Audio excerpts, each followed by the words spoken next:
Hey kids, it's Jurassic James. It's Jurassic Explains. We're looking at, even I have trouble saying this, Spiclypeus. Spiclypeus is a ceratopsian dinosaur from Montana about 75 million years ago. And I want to point out, first of all, it was the land that it was the first specimen was found on was bought in the year 2000.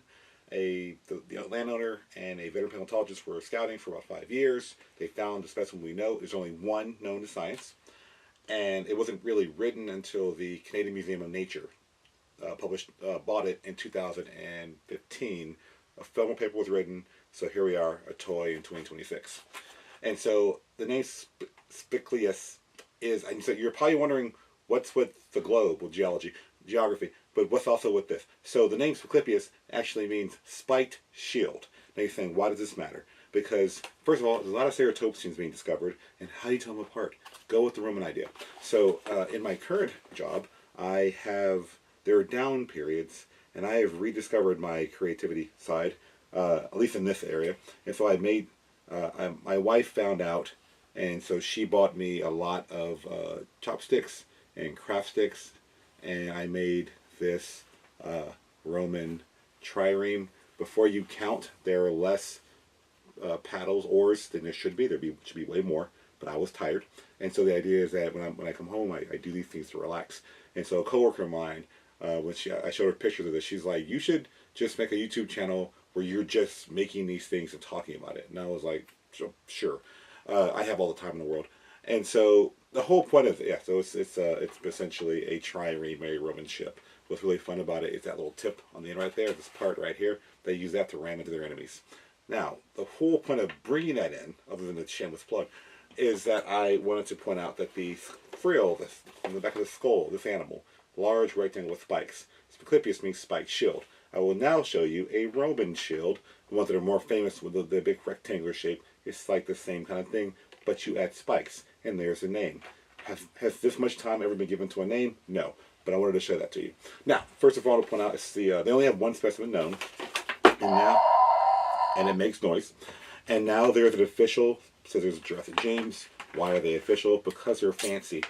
So let's begin to release the beast. Now the cool thing is, as far as toys go, I have the exact number of these guys in my collection that exist in the real world. This is just one.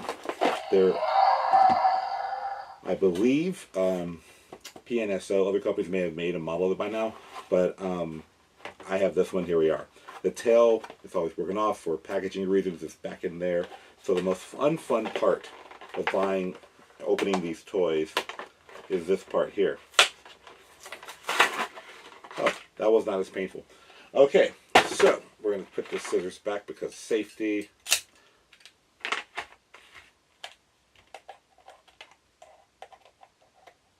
Oh, sorry. You put this in there. That probably hurts. I'm sure it does. So, first I want to point out what this guy is. It is a ceratopsian, a horned dinosaur. The ceratopsian line start in Jurassic. The earliest things we can recognize as ceratopsians. But the ones you're thinking of, the ones with the big frills and horns, those are really late comers in the early Cretaceous period. Like the late Cretaceous. So like 80 million years ago to 66 million years ago. That's where we see a lot of these things.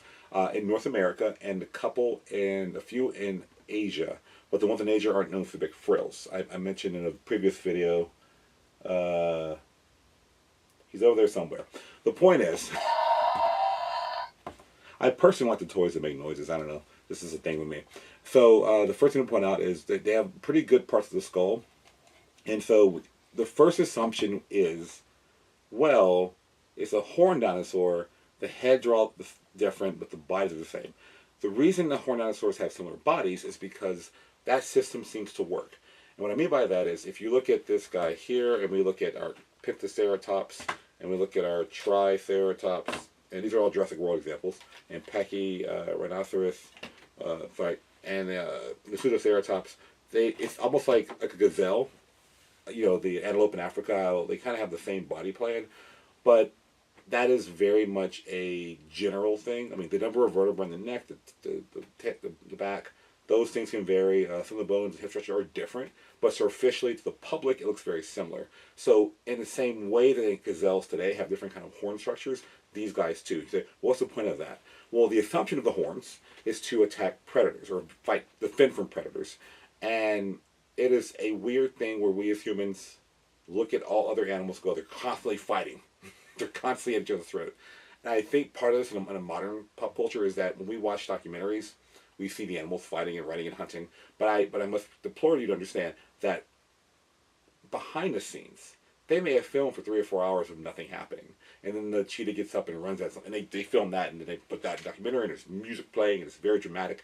But the truth is, nothing happened for many hours. And in general, and I want you to think about your life. I mean, humans are weird, I know, but interspecies in interaction. So most of your existence is dealing with other people. You may have a dog or a cat or other pets or other animals in your life, depending if you live on a farm or something.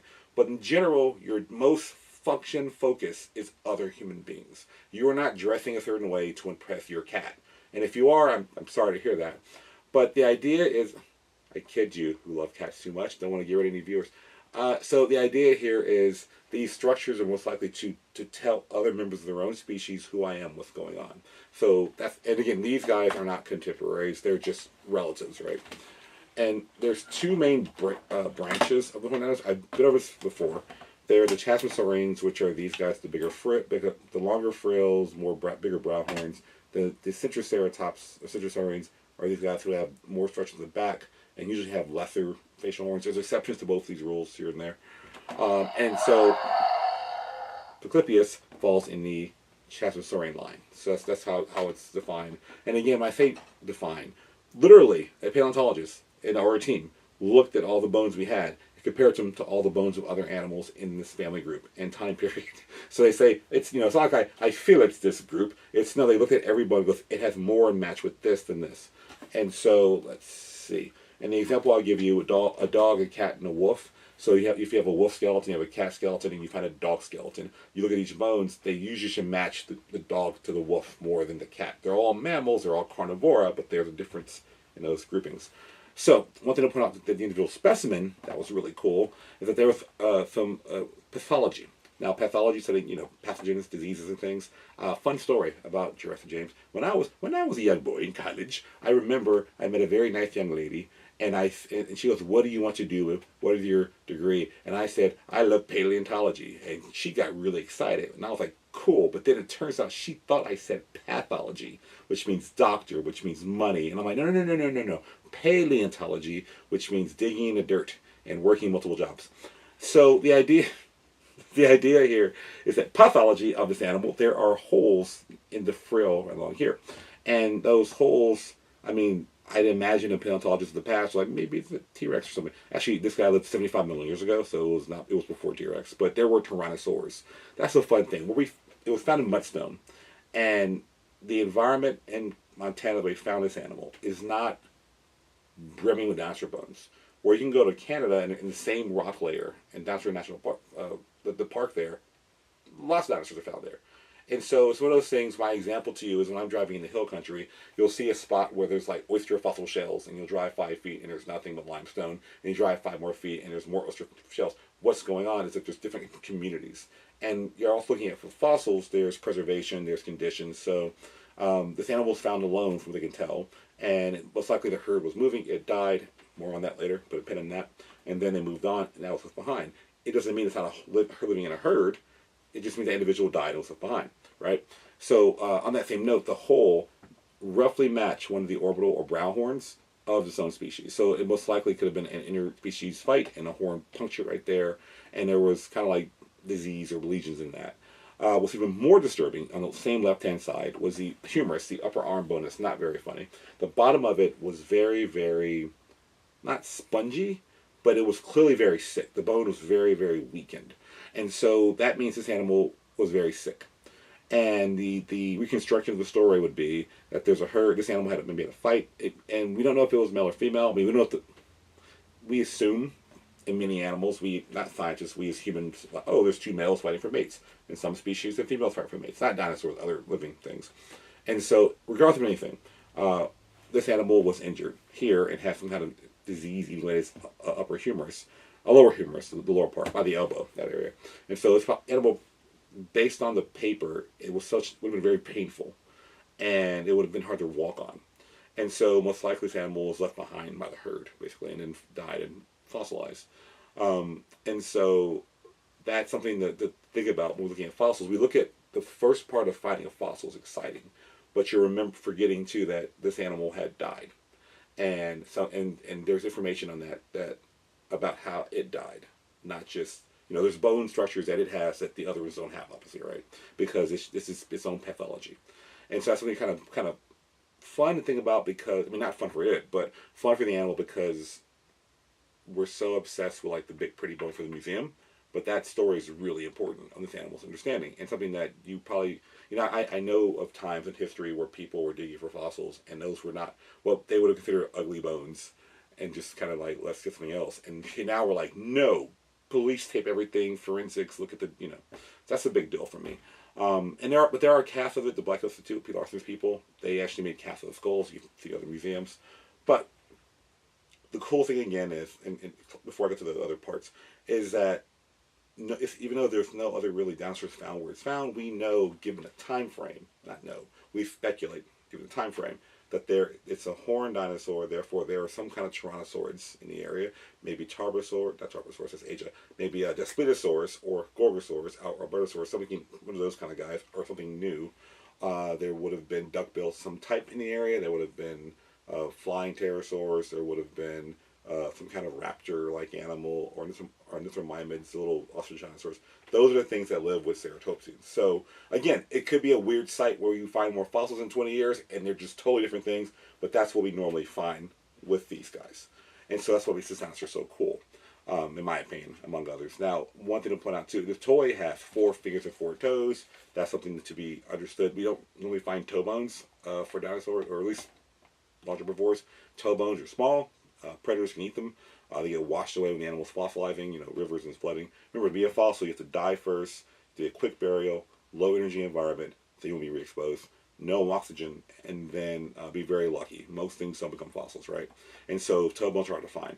And so what we can tell from many ceratopsians is 4 toes, 4 fingers are the norm. Now, one thing that I would be concerned about, even though we don't have those parts, I don't believe, is that the length of each toe is different. So for Triceratops, they have different size. The first 2, actually the first 2, would be longer than this 2 is shorter, right? But here they're all equally sized because that's what you do with ceratopsian toys. And I think one of my videos coming up on Bioposaurus, the Therizinosaurus from Asia, I'm going to show a Jurassic Park style dinosaur and then like a scientific model of one and see the differences there.